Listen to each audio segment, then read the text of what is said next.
Hear me? I can. Hi, how are you? Oh, fine. And you? Oh, so good. Thank you. Great. So nice to meet you. Thank you for taking the time to do this. Absolutely. Nice to meet you as well. All right. So I'll take off asking a little bit about some things that you talked about on the panel, uh, Absolutely. especially this choice of turning Starbuck into a female character for Battlestar Galactica. Of course, right now we have so many traditional characters that are becoming female, from Ghostbusters to 007. But you first trailed this thing, and I was wondering, what were your feelings back then? Were you trepidant about this choice? Did you talk with the producers? Do you know what you're doing? And how do you feel about the legacy looking back? It's funny. I didn't really know the original Battlestar Galactica. I was born just after it went off the air, and it wasn't a show that my father watched. So he usually chose sort of what movies and TV series we watched as kids. And so I really wasn't aware of the show. I was aware of Dirk Benedict because of the A Team. Um, and so when Starbuck was a woman, I told my dad that I got the role, and he was like, "Oh no, sweetie, I think you need to go watch the original. This is crazy." So I went and I watched it, and I have to say that I really didn't at that time understand. Number one, why people would be so upset by it, and also I didn't understand, what it would mean to the genre moving forward either. I mean, I think that this is one of those situations where I had the blissful ignorance of youth on my side. And I just, for me, I was just going to work and having fun. And I really didn't give it that much thought. I think that it would be much different now if I was given the same opportunity as I've gotten older. But back then I was just having fun and playing the character the best that I could, but we, she absolutely, that show in general really had a hand in shaping the genre moving forward.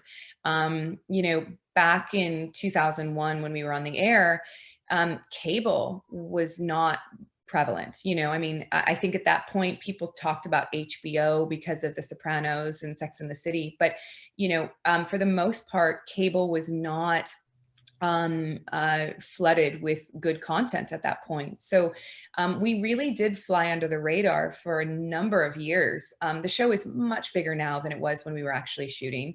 And I think that actually was beneficial at the time because we didn't have social media. We didn't have, we weren't under that scrutiny and that spotlight. And Ron Moore was really able to make the show that he wanted to make. And I think that's part of why it's so successful still, is because he was able to make something so beautiful without too many hands in the pot. And now talking about your arc, your character's arc during Battlestar Galactica, it's obviously the most unpredictable roller coaster type kind of arc you could have, and your performances shine through the truth of the character, even though it's so crazy. I was wondering, what kind of preparation did it take for you to take on that challenge? Did you look for clues from the writers? Where is this character heading? Or did you want to make it all a surprise? How did you prepare for it?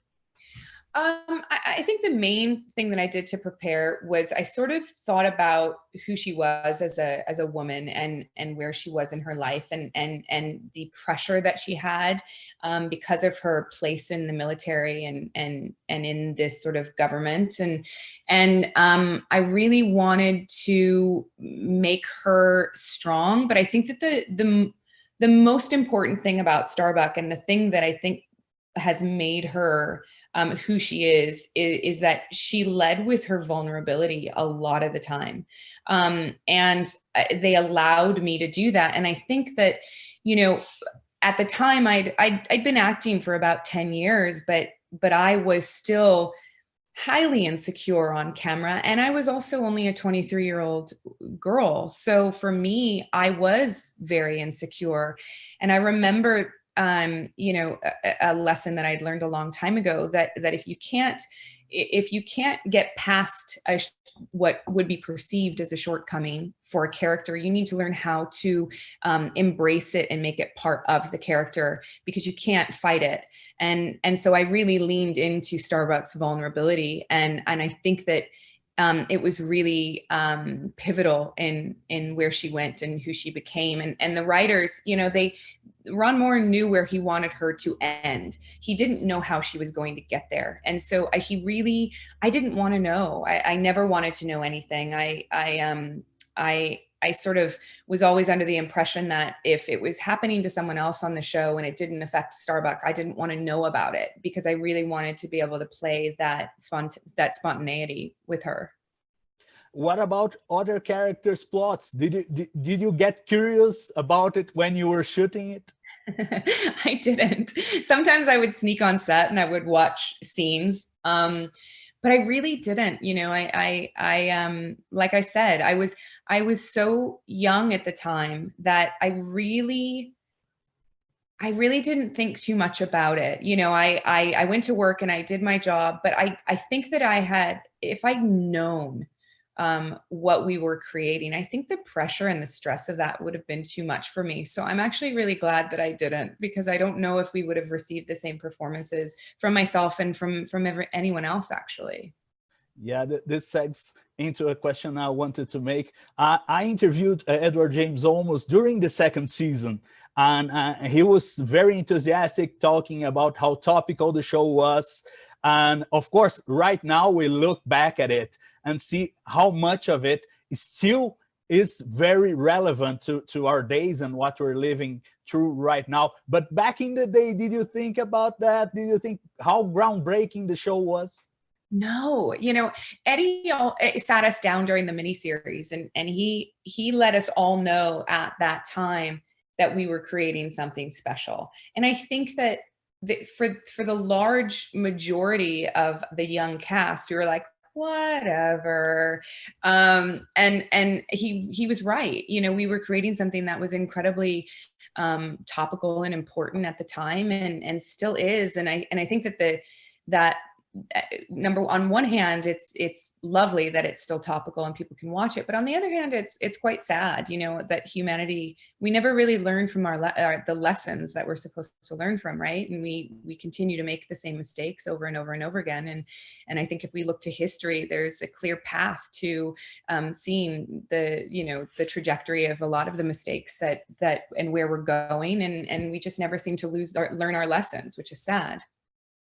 Yeah, and we've been beaten very hard these times for not learning those lessons. Absolutely. I mean, it's I'm so thankful that we have the technology to be able to do these virtual conventions and talk to each other all around the world. But, I mean, I would be remiss to say that I don't wish that I wasn't there. I mean, it's a really sad sort of time in the world. And, a lot of people are suffering right now for many, many different reasons. And it all seems to be too much at times, and I think that hopefully we'll get through all of this, and, I with a little bit of empathy and kindness, potentially. And listening now, to science. Yeah, science, please. So many of these problems can be benefited if we are or righted if we actually listen to the science. So true. And now you're in the middle of shooting the second season of Another Life. During those times, I was wondering how the set is different for this production. It's so different. It's on one hand, it's the camaraderie is greater because we're all having to work together and really pay attention to the needs of everyone on set, and but on the other hand, it's hard, when you can't see a person and you only see their eyes. We're missing that connection that is so important in humanity. It's just that physical touch and that emotional connection that is so important. You don't really get. And so it's made filming a lot more difficult.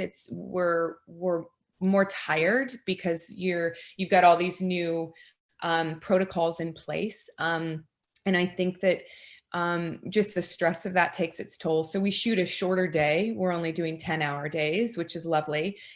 But we're still filming as much product. So we don't have enough time in the day. And so there are many days where we don't finish. And so we've ended up already pushing about a week. But I would rather push a week and move slow and make sure everyone is safe than to, steamroll through it and potentially be shut down because someone gets sick. And I have to sneak in a question about Star Wars because you just appeared in the Mandalorian. And I was wondering, how was this transition from a voice character to a live action character? This is actually one of those things that right now I'm not allowed to talk about. I think one of the great things that Disney does is that they really safeguard spoilers because of this new streaming services. And one of the things that's so great about streaming services is that anyone can watch whenever they want to watch. But I think that we have to be, and I'm conscious of and trying to be very sensitive to the fact that so many people are actually going to experience the show not in the first 24 hours that it comes out. So right now, all I can say is that I'm pretty much living my dream right now. But other than that, I can't really talk about anything. Okay, that's fair. That's fair. And to wrap it up, you've been to Galactica, you've been to Star Wars, you've been to the Arrowverse, you've been to so many places in pop culture. I was wondering, what is missing from your checklist? Where do you want to go next? Oh my gosh. I'm craving just a nice little sweet romantic comedy that doesn't involve guns and blood. I've always really wanted to do a period piece. It's something that I've really wanted to do. I would absolutely love to do that. I think that it just stretches my imagination in a different way. And it's something that I've been longing to do for quite a while. So you never know. Great, Katee. Thank you so much for your time. It was a lovely interview. Thank you. Oh, thank you so much. Have a good one and stay safe. Thank you. Bye-bye. Bye.